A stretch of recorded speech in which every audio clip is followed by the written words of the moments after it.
I want to go graphic in terms of the water birth, because I always think, but doesn't it get like, what if you shit in the bath? Of course you shit in the bath. There's bits of poo, like I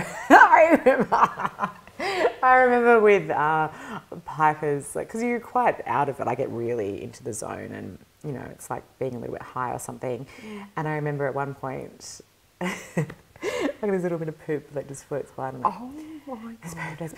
Like I can't see that. But it's not a big deal, so he just scoops it out. And is your husband in there with you? Yeah, babe, he's not in the water, but he's in with a little bit of poop and whatever. And we have such, it's not a big deal. Like the baby has to go past the... See, I'm too childish for that.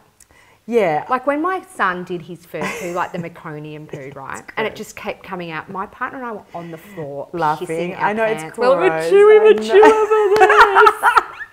I know. Like if I had my poo floating around in there, but babe, we just had a whole conversation about your poo floating around with colonics, so you can't tell me that you're not good with the poop floating around. Oh my God. Okay, going to colonics. I'm obsessed. People are either pro or really anti-colonics. Yeah. I can't get. I would have a hose up my ass 24/7 if I could. It's so good for you, right? It's like the biggest cleanse. I find it's quite an emotional cleanse as well. Like it just, it's a big release of anything that you're hanging on to, and pro all the way.